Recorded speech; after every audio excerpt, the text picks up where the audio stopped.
Hi, my name's Terry. About 10 years ago, I decided to stop drinking alcohol, and I quickly realized how hard that was going to be. And that struggle that I had reminded me of a great story that my father told me right before I started college. He knew that I was a pretty average student in high school, making a lot of B's and C's. I just wasn't applying myself in high school. And he knew I was going to struggle once I got to college. So he told me, he said, "Son, will you just do me a favor? Do me a favor. I want you to go to every single class. Every single class. And if you're struggling with a particular subject, what I want you to do is I want you to sit on the front row and ask a lot of questions." You see, my father knew that if I just showed up for myself, if I just showed up, that I could get it done, that I would finish college. There will be days when you just want to say, the hell with it all, I'll start again tomorrow. But tomorrow can be tricky because one day will turn into 2 days, 2 days will turn into a week, and a week might turn into never. I just want you to know that if you keep showing up for yourself, that you will get this done. My last drink was in October of 2018, October 1st of 2018. I actually have the date right here on this penny that my wife gave me to remind me. And that's why I wear this little reminder around my neck of when I stopped drinking. But my journey really began about 3 years before that. And I remember waking up one morning and I felt like shit. I had the horrible hangover and I picked up my journal and I wrote down, I feel like shit. I look like shit. Something's got to change. I think alcohol is getting in the way of my ambitions and my goals. I did. I wrote that down and I kind of pushed it aside and closed my journal and went on with life. And I wish I could tell you that that was like the moment, the aha, I never drank again, but unfortunately that wasn't the case. I started a routine where I would write my thoughts, especially after I drank, every morning. And there was this one particular time where we had a dinner party the night before. I drank way too much wine and I was in a bad place. And I had my coffee, and to be honest with you, I don't think I had enough energy or mental capacity or whatever you want to say. I just couldn't even face myself of writing something in my journal. So I flipped through the pages instead, something I really hadn't done. And I was reading past entries that I had been writing down. And I could see it. I could see the exact same feeling I was feeling that morning 3 months ago. One was like 6 weeks ago. And I realized that I was just doing the same thing over and over. I mean, I knew it already, but I didn't really have it face to face in my own handwriting. And the emotion just washed over me, and I teared up. And that was the moment. Not only did I have awareness now, but I had acceptance. I was dealing with something that was going to take a lot of effort. I wasn't exactly sure what to do next, but I knew that I needed to keep writing in my journal. And as a matter of fact, what I started doing was carrying that book, that journal, with me everywhere I went. And I used it as an accountability partner because I knew inside that journal was exactly how I really felt about alcohol. And so when I was faced with going to happy hour, it wasn't exactly an enjoyable experience, but let me just play this out. I would go have an experience of like being invited to a happy hour, and I would just look at that journal. I didn't necessarily even have to open it up and read it because I knew what it said. But sometimes I would look at it too, and I would think to myself, do I really want to write in my journal about how I drank at happy hour tomorrow? That's what I would say to myself. The part of me that wanted to be free of alcohol. And so that's what I did. The power of journaling. There's so much said about it all the time, like it's this big magical thing. It's a tool, just like any other tool. And if you can make it useful for you and your journey, I wish you the best. I'll see you in the next video.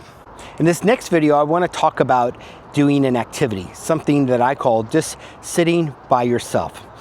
And what that entails is just finding a space in your home where you can sit all by yourself without being interrupted. For me, I used to sit on our patio. I live in gorgeous Texas. Our weather's pretty nice year round, so it never really gets that cold. So I was able to sit on the patio and just give myself 2 to 3 minutes alone. I would just tell my wife, hey, look, if you see me out there, would you just give me a little bit of space and I'll come back inside. I would make myself a cup of tea and I would go sit on the patio. So what does that look like exactly? You find yourself a space. You don't take, you take off your smartwatch if you have one, leave your phone behind, make a cup of tea, no book, no Kindle. This is not meditation. This is just sitting with yourself. And the objective is just to be bored.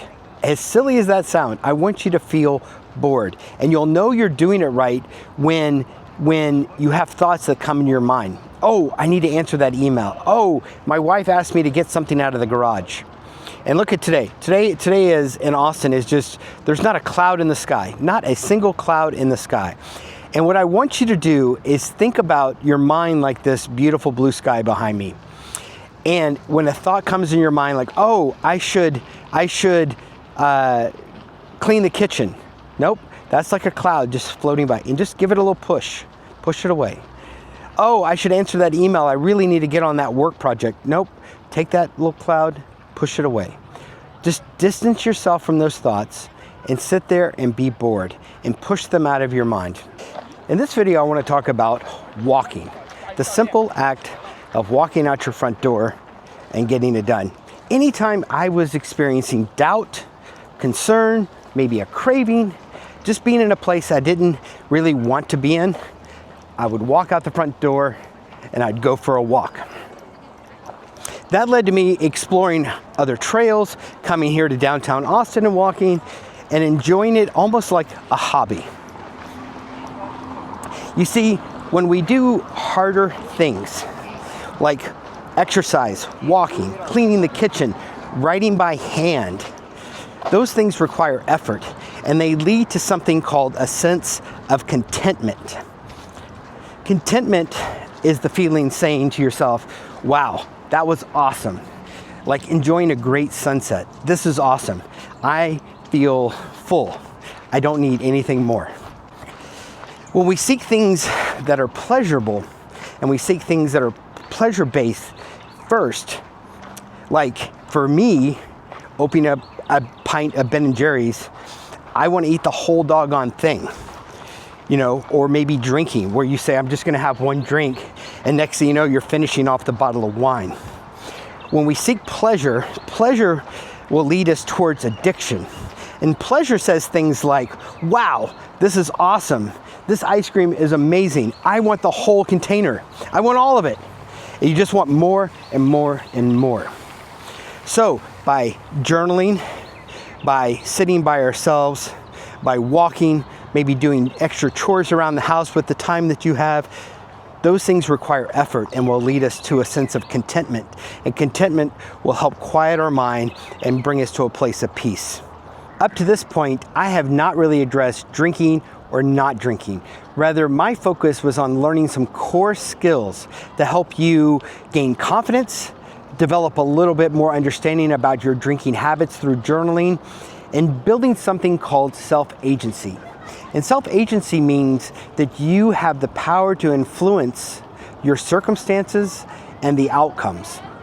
So by doing activities, you will make progress on your journey.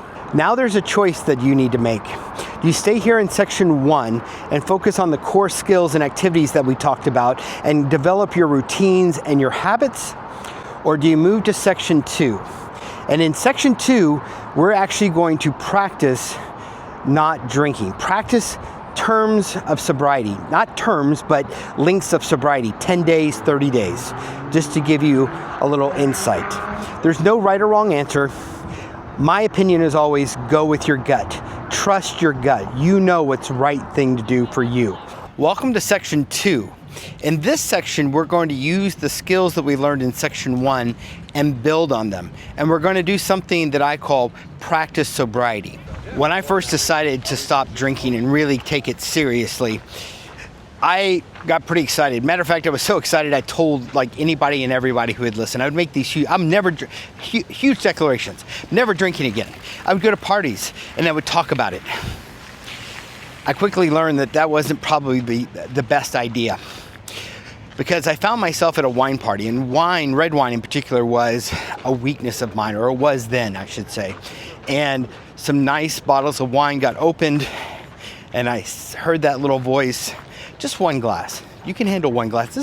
You probably won't be able to have a bottle of wine like this and you know, forever. You should enjoy it. Well, I woke up the next morning after drinking way more than one glass of wine, feeling regret and feeling shame. And after reflecting on that and journaling about it, I realized maybe shooting my mouth off and telling everyone that I wasn't going to drink and make these big declarations wasn't the best idea. And then after some more reflection, I realized that I learned a couple of things. The first thing I learned was that any change we make is really, really, really hard.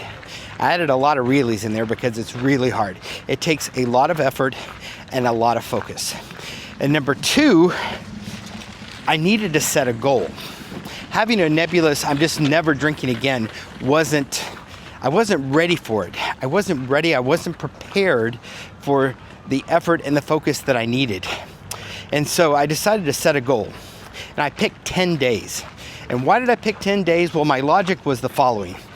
I decided on 10 days because I knew I could do a couple of days. Like a Monday wasn't a big deal, Tuesdays, Wednesdays, but Thursday, Friday, Saturday, and sometimes Sunday were my danger zone areas. Those were days that temptation would come probably stronger than I would like to admit. So I decided 10 days. That would get me through the weekend and a couple of extra days on the other side.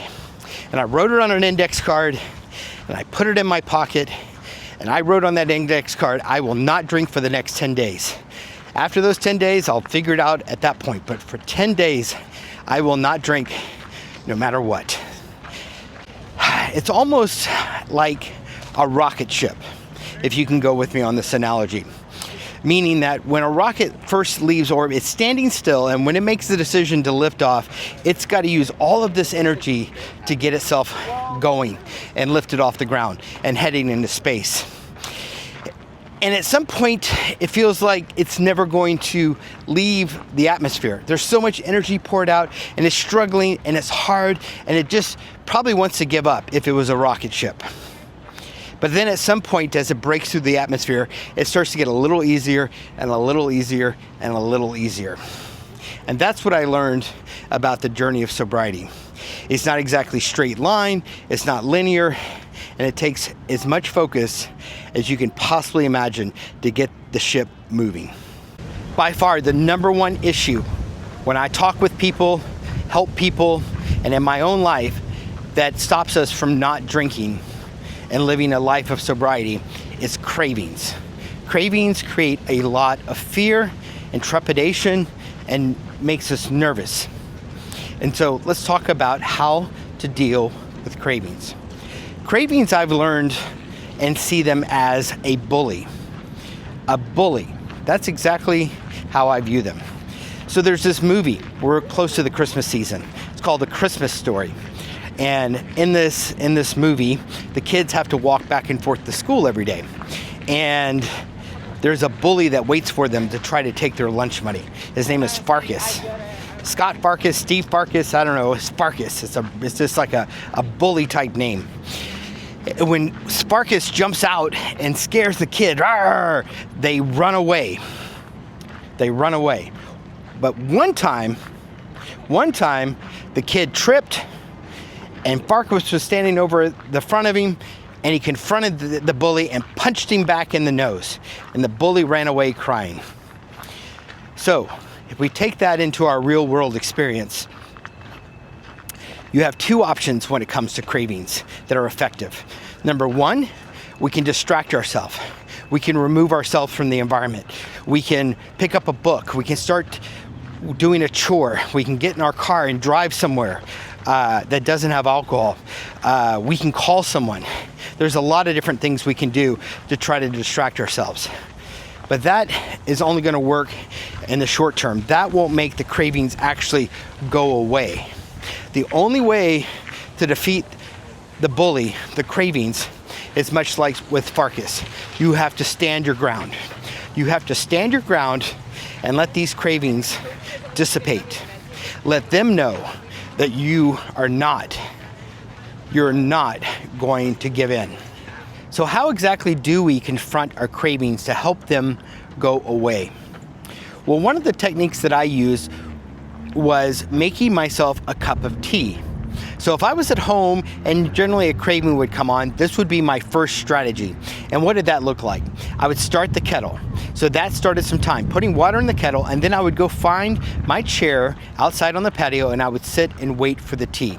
Now the craving is still with me at this point, and I would sit and I wouldn't fight the craving.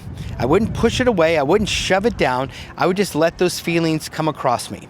And yes, it is not the most pleasant experience, but then I would repeat a mantra to myself that was given to me by a dear friend. These are not the last feelings you will feel. You will get through this. You will get through this. You will get through this. This is not the last feeling I will feel. And I would say that over and over, kind of to myself, until I heard that tea kettle go off, and I would go make myself a cup of tea. So let me fast forward what this looks like in time. Over time, I would have the craving. I would put the water in the tea kettle and I would go sit. And then by the time the kettle went off, the craving was already gone. And then there was a time where I put water in the kettle and I forgot to go sit down and I got busy doing something else and the craving went away. The kettle went off. I didn't even make the tea. And then one time the craving came along. I didn't even bother with the tea. I just took a couple of deep breaths and I went on. Because over time, you're taking the power away and letting the craving know you're not going to respond to it. You're not going to respond to it. I hope you found this helpful. I'll see you in the next video. Next, I want to talk about changing your environment. And I'm going to use an example that's personal to me that's not related to alcohol that might help you gain some insight around this. So about 3 or 4 months ago, I started taking my health very seriously again. And I noticed, or I knew, that I had developed an ice cream habit right before bed. I love ice cream. It's hard not to love ice cream, in my opinion. It's got the sweet and the creamy and all the different flavors. And I would just have a small bowl before bed. But I realized it was not serving me, especially having it at the time of day that I was having it. And one of the first things I had to deal with was the fact that I was buying it and bringing it home. Why, if I didn't want to eat any more ice cream, was I buying it at the store and bringing it home? That was realization number one. And then one day when I've got that little habit that ticked off in my mind, oh, it's time for a little ice cream before I go to bed. And and it lights up, you're like, oh, I'm looking forward to that. I opened the freezer, I'm staring at that ice cream, and I took a pause. If you can imagine, I'm looking at the ice cream, it's looking back at me, and I'm thinking, what am I gonna do? What am I gonna do?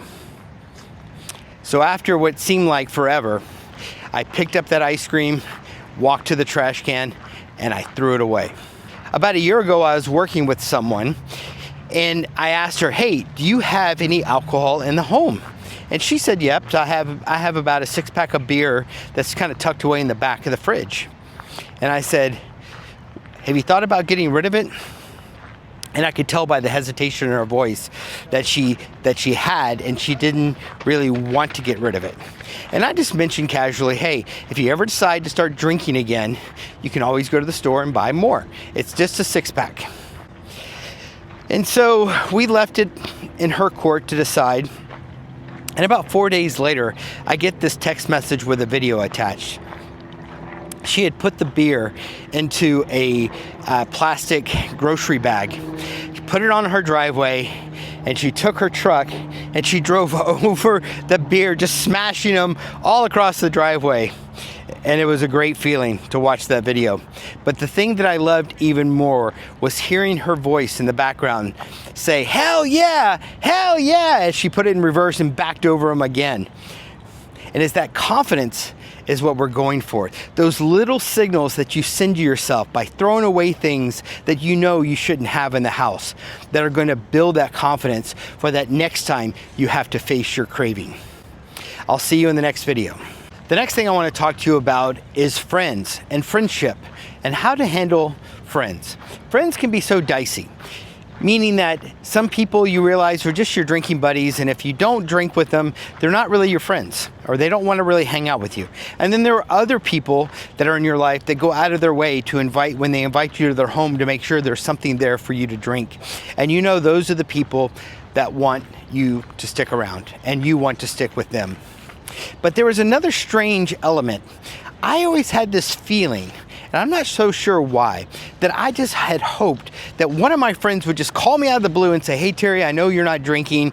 I'm sure you're looking for things to do. How about this? Let's go do something. Let's go see a movie, someplace where you don't have to drink, and let's just hang out together and catch up and see how you're doing."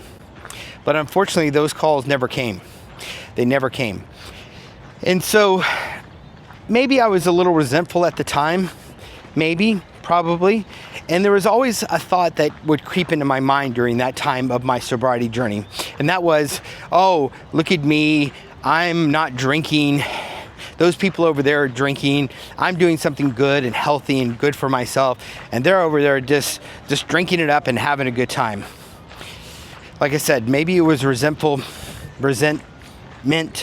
or something else. But I'm here to tell you, get rid of those feelings if you feel them. Just push them away. Don't entertain them. Don't let them be a part of your life, because they're not helpful and they won't serve us. I promise you. So what I decided and what I learned was that I had to take my social life into my own hands. And so where I started with that was I wanted to develop some core habits that I thought might be fun, something outside of my phone, something that was in real life. So I went to a used bookstore in town. We have, very fortunate, to have half-price books in our area, plus a few others. And so I went and I decided to start reading fiction at the age of 50. I had read fiction books, but I wasn't really into reading fiction books. So I'm wandering around looking at the stacks, not really sure what I was going to pick up. And I happened to be in the section with John Steinbeck about eye level. And I noticed there was about 30 books called Of Mice and Men. And they were $1. Apparently, if you recall, it was school reading, right? So the kids had to read it, so there were a lot of copies of it. And they're very inexpensive, $1. The book, I think, is 100 pages, maybe a little less. So it's easy to read, to get through in a day. And it's a great book, and I would highly recommend it to you, amongst other things like just reading. And the reason why I like it so much is there's a story about two men, and there's a quote, and I can't quote it because I don't have it written down or memorized, but essentially they ask, they're migrant workers, right, going through California, and a third party asks one of them, "Hey, why do y'all hang out together?" And the gentleman said, "Hey, I've noticed as I've been a migrant worker, that when someone stays to themselves and is all alone, they get angry and they get mean, and they're not very happy. So while it's a good idea to isolate yourself and not go to certain happy hours for maybe a certain amount of time so that you're not tempted, I highly recommend that you engage back in your social life as fast as you feel comfortable with. I know it helped me. And I did that by reading more books, going to bookstores, and talking to people, and just being open and curious. I started fly fishing. There's all kinds of things that I did to sort of broaden out my social activities. So I hope this was helpful to you, and I'll see you in the next section. Next, I want to talk about something called designing your day. I want you to sit and reflect next time you have your journal open, and just think about what a Monday through Friday might look like, an ideal day. No problems, everything's great, your wife loves you or your spouse loves you, the kids are all doing exactly what they're supposed to be doing, and how would that day look? And just write it down and reflect on it. Because during this process, we're going to try to mimic that day as best we can. And then I want you to do the same thing for a weekend. What does an ideal weekend look like? Now, we're not trying to go for perfection or that you have to do this every single day. Life is complicated and it gets messy. But I just want you to have a vision in your head of what an ideal day would look like so that you can have a target to go after. I would use my journal to record and log how my day was going. Not every little thing I did, But I would set times from the morning, and then around 10 o'clock, maybe 11 in the morning before I'd go to lunch, I would spend a few minutes with my journal, and I would reflect on how my morning went. How far off a plan was I? Did I have any cravings? Just self-awareness. I would bring self-awareness to the forefront. And then maybe 3 or 4 o'clock before I'd leave work for the day, I would have another reflection time, and I would look back upon some of the things that I wrote down in my journal. Did I have any stumbling blocks? Was I having certain feelings, maybe cravings that came out of nowhere? And then I would do the same thing around right before bed. For me, that's around 9 o'clock, and I would reflect on my day. How was my day overall? I would look at all the entries prior to. And I would do that over and over again. And I used it sort of like a gut check. A gut check. You know by now, follow and trust your gut. You know the things you can and cannot fuck with. So trust your gut and use your journal as your guide. Next, I want to talk to you about something I call the reset ritual. For me, over the 2 years it took me from the time I decided to stop drinking to I actually had my last drink, I had a few lapses and would drink. Those were some of the roughest mornings that you're gonna have, or that I had. And I developed something simple, and it took me a while to accept it. And I'm gonna share with you what I would do. And I called it the reset ritual. That was coffee in hand at my desk, somewhere private, with my journal and a pen. And I would breathe and I would center myself. The first thing I would do is forgive myself. And that is probably the hardest step of the whole process. Forgiving yourself, sincerely giving compassion and saying, you're doing the best, I'm doing the best that I can do. Even in the moment when I messed up, I'm doing the best I can do. This is part of the process. I don't accept it, I don't like it, but I'm gonna forgive myself, because only forgiveness will put you in the place to reset. Next, I would think about why. And there's generally, in my experience, only 2 reasons. One, I put myself in a situation where the cravings came on so strong and I wasn't able to implement any of my techniques or my processes, and the craving just overwhelmed me. Those things happen. But then most of the time, maybe a larger part of the time, I would just say, fuck it. I want to drink and I'm going to drink. And I would start drinking. Those were the hardest ones, because those I had to forgive myself on, knowing that I didn't get tricked and it was literally my decision to drink. But once I did all of that and I really understood the reason why, and I would sit with that and I would forgive myself, then I would start again. And that is the secret sauce to the whole process. And what I mean by that is there would be a tendency when I would drink that I would wait.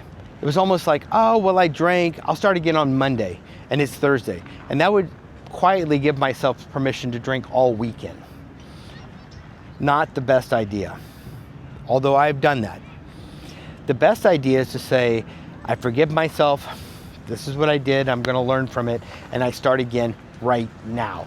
Right now at 9 a.m. in the morning, I'm starting again. So let me share an experience. There was one time I was cutting the grass and somebody had left beer in the fridge, and it was one of my favorite ambers that I used to drink. I didn't go to the store and buy it. There was about 3 of them left over from a dinner event that we had at our house. And I cut the grass, and I probably hadn't had anything to drink in 7 months. 7 months. And I was like, I want a beer.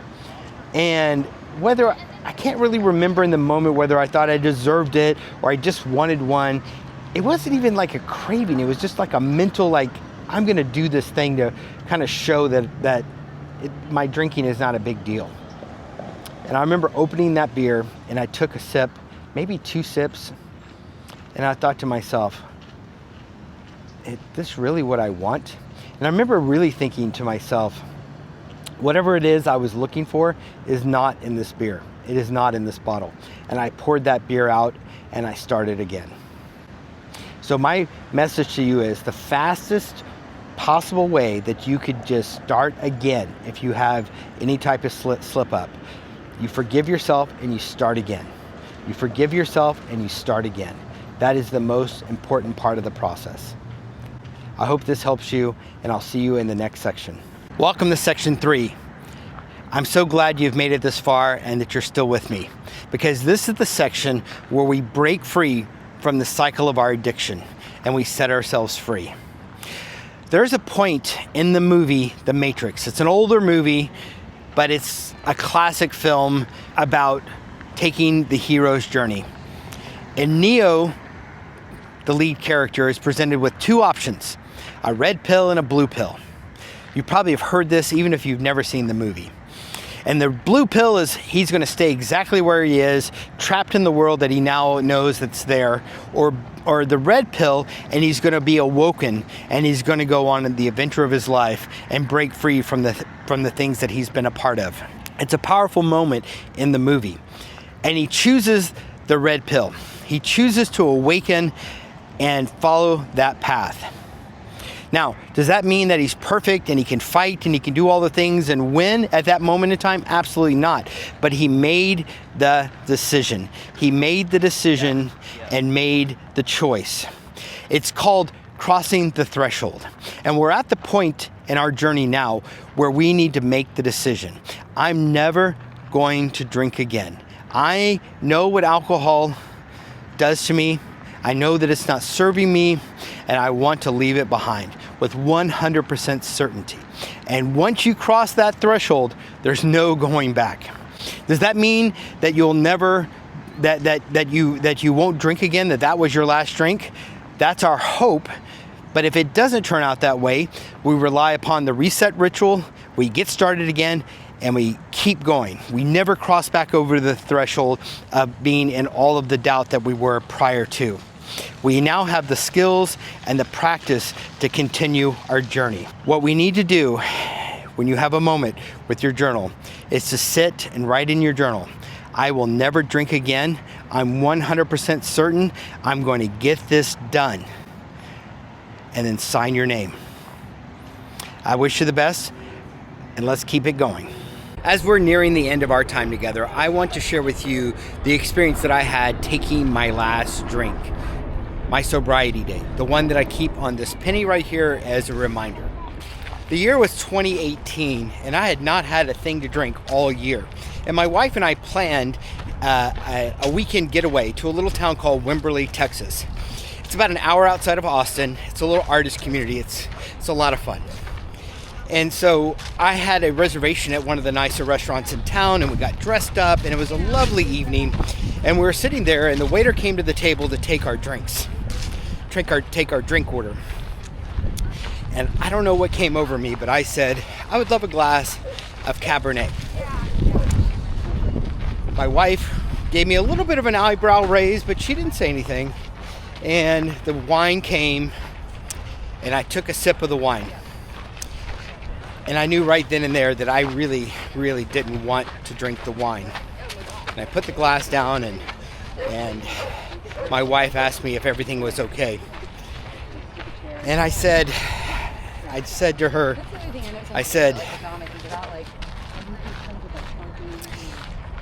I asked her, I said, love, if I never drink again, is everything going to be okay? And I'll never forget, she reached out and grabbed my hand and just smiled at me with that smile that I love so much, and just said, I love you. I love you. And I sent the wine back. I didn't finish the glass of wine. And that was my last drink. A couple things that I learned from that experience. The first being that I realized that I wasn't really 100%. When I had those little cravings that would pop up from time to time, they were more like echoes versus cravings in the beginning.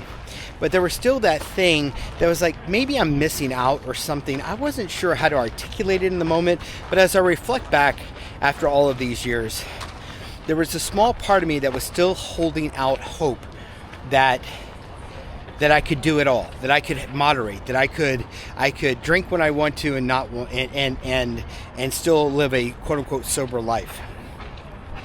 And I had to come to terms with that. And it's hard to come to terms with that. So as we wrap up our time together, my point to you is, if you still have those echoes and those feelings, there's probably some belief, something that you're holding on to.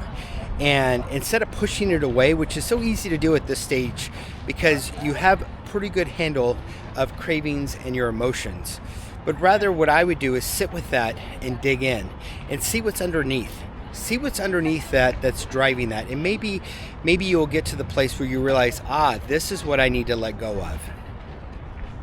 In the workbook or the sheets that I provide down below, I have a list of common beliefs that people hold on to that hold them back from letting go of alcohol.